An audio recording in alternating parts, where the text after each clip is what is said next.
मरा लेबा पाला हो, देहिया से ठंडी ना जाला हो, देहिया से ठंडी ना हो, जगह पे मरा लेबा पाला हो, देहिया से ठंडी ना जाला हो। नहीं आई कैसे ही जाना जाई, हमरा के चाही लोगाई। हेलो पप्पा, हम बियाह करबा, हमरा जाड़ लागता। का जाड़ लागता? तनी खुल के बताओ का बात बाटे। बाबू सुना कईदा हमरो सगाई, यही जाड़ावा में काम नहीं करत रजाई। बाबू सुना कईदा हमरो सगाई, यही जाड़ावा में काम नहीं करत रजाई। का कर रे?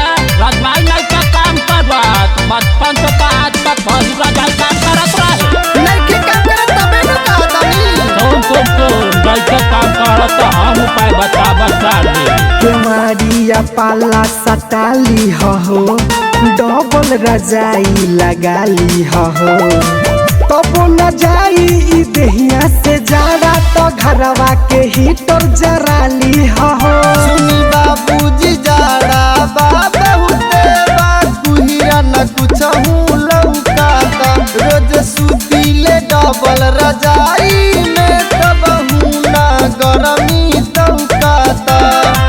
कबल दिन धराई कुछ दिन बताई, हमरा के नहीं तड़ पाई।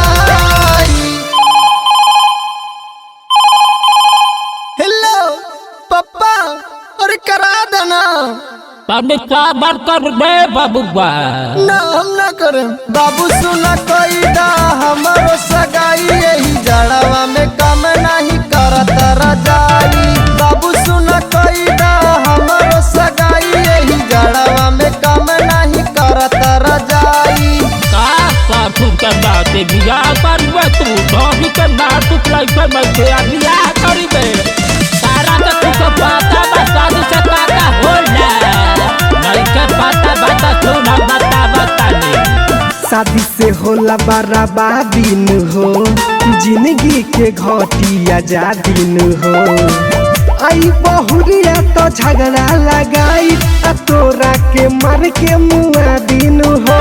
सुनी बाबूजी कुछ नहीं सुनब हम, शादी हमारे करवा दी, भले आके उ घरवा में झगड़ा लगाई, चाहे उ मार के मुआ दी। सब सुभान के हो गई शादी, सोहन के आप करा दी। हेलो पप्पा, करीबा के लेके भाग जाए कौनो के। का रे साला इज्जत के नाश कराइबे करे। बाबू सुना कईदा हमरो सगाई, यही जड़ावा में काम नहीं करत रजाई।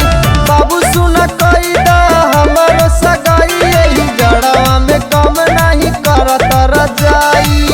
एक बार मामा ने बेटा यह सब के लगन में करा दिया।